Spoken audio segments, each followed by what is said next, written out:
ஓம் சாய்ராம். என் அன்பு செல்லமே, என்னுடைய அழகான தங்கமே, உனக்கு நான் சரியில்லையம்மா. எடுத்த உடனே சொல்லிவிடுகிறேன். எனக்கு என்ன பயம்? உன்னை காப்பாற்ற வந்திருக்கிறேன். நேரடியாக விஷயத்தை சொல்லாமல் எதற்கு சுத்தி வளைத்து சொல்ல வேண்டும்?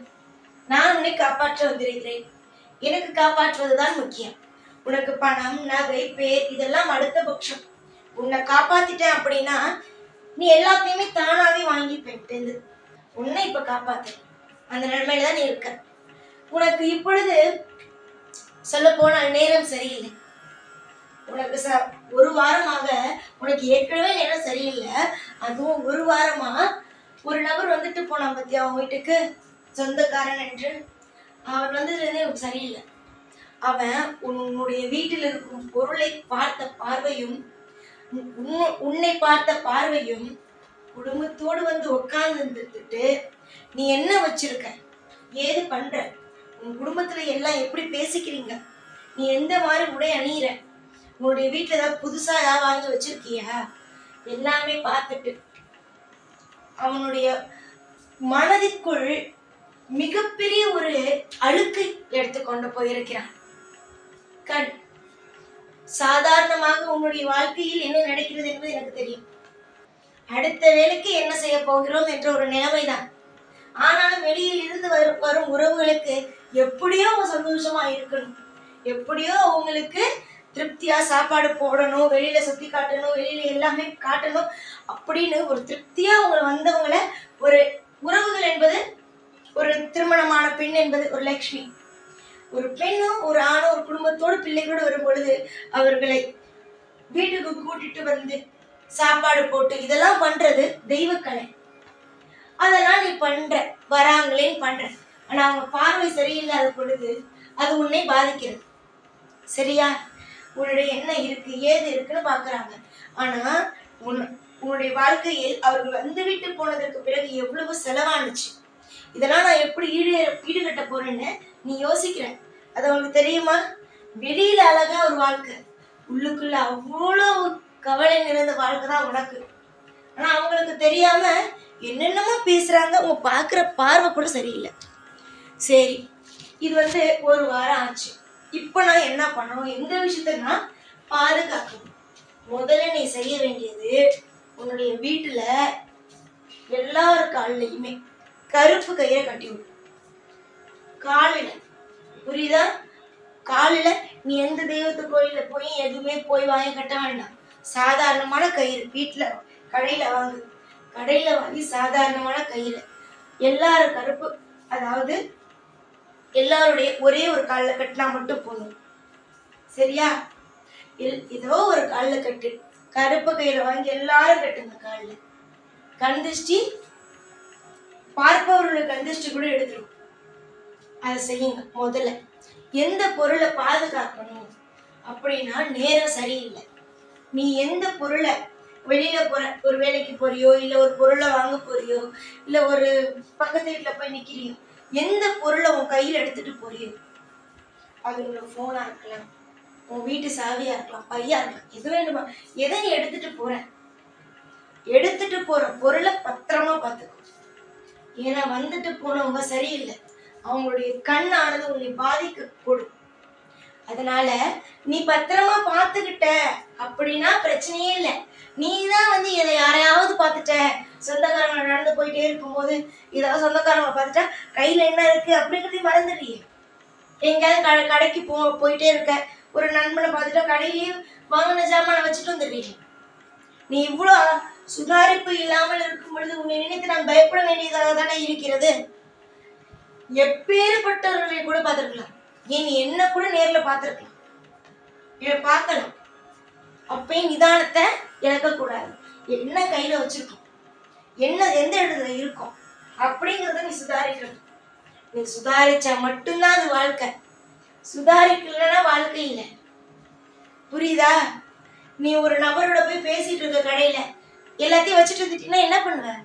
சுதாரிப்பாயிரு. ஒரு வாரமாவே உங்களுடைய வீட்டு வருமானமும் குறைவுதான், எதுவுமே நிம்மதி இல்லை. உனக்கும் உன்னுடைய துணைக்கும் சண்டை தான்.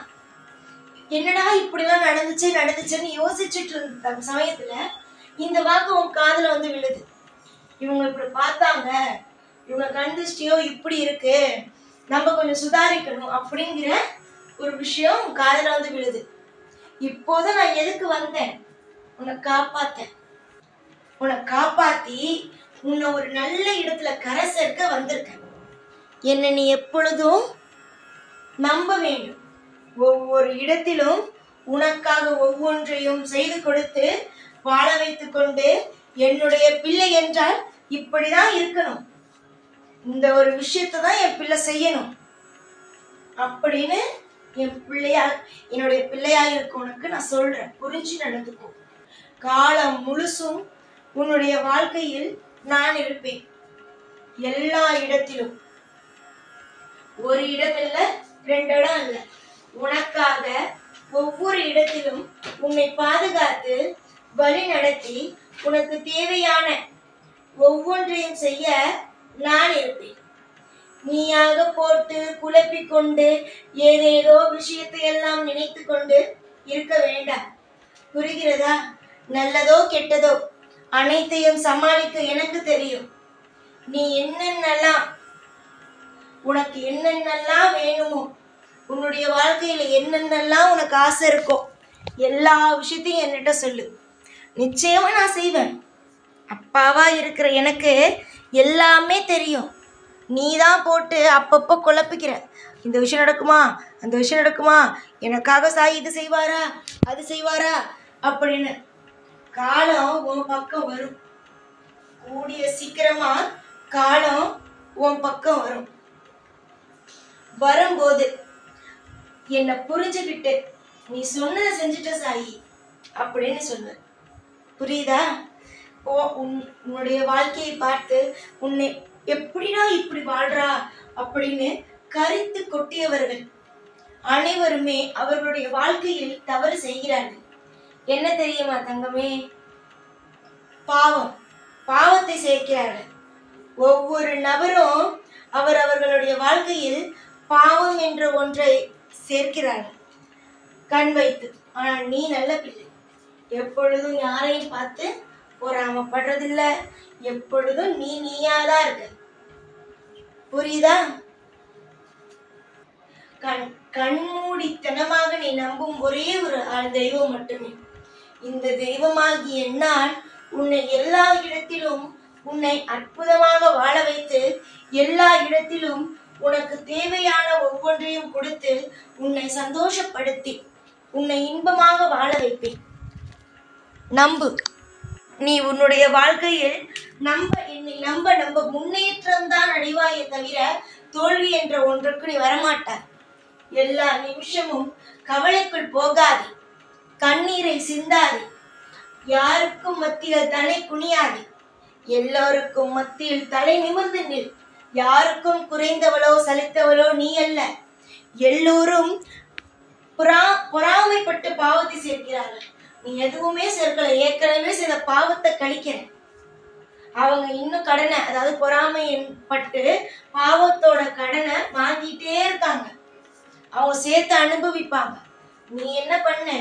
உன் கர்மவை நீ அனுபவிச்சுட்டு சந்தோஷமான வாழ்க்கையை வாழ்ந்துட்டு நிம்மதியா என்னோட வந்து. புரியுதா? வாழ பிடிக்கல, இவன் என்னை இப்படி பேசுறான், அவன் என்ன அப்படி பேசுறான் அப்படின்னு புலம்பிட்டே இருக்காது. அவன் பேசுறதுக்கு கடனை மாரி பாவத்தை செத்துக்கிட்டு இருக்கான். அதுக்கான பலனை அவன் அனுபவிப்பான். உன்னுடைய வேலையை நீ செய், உனக்கு வெற்றி கிடைக்கும். உன்னுடைய வேலைக்கான பணம், நீ வேலையில உயர்வு எல்லாமே கிடைக்கும். உனக்கு நிச்சயமா கிடைக்கும். உன் வாழ்க்கையில நான் இருக்கேன். சாயை நம்பிட்ட, தெய்வத்தை நம்பிட்ட, தெய்வம் உனக்கு எப்படி கைவிடும்? சஷ்டி விரதம் இருக்க, எல்லா விரதமும் இருக்க, இனி எல்லா விஷயத்திற்கும் நான் இருக்கிறேன் என்ற நம்பிக்கை வை. ஒவ்வொரு காலமும் உனக்காகவும் உன்னுடைய குடும்பத்திற்காகவும் நான் இருப்பேன். எப்பொழுதும் நீ எங்கும் என்னை தேடி போக வேண்டாம். நான் எங்கிருந்தாலும் நீ கூப்பிட்ட குரலுக்கு ஓடி வந்து நிற்பேன் இந்த சாய். புரிகிறதா? இனி வரும் ஒவ்வொரு நாளும் உனக்கு மிக சிறந்த நாளாகவும் அற்புதமான ஒவ்வொரு விஷயத்தையும் செய்து வைத்து உன்னை வாழ வைப்பேன். நிறைய துரோகிகளை சந்தித்து விட்டாய் அல்லவா? இனிமேல் துரோகிகளுக்கு இடமில்லை.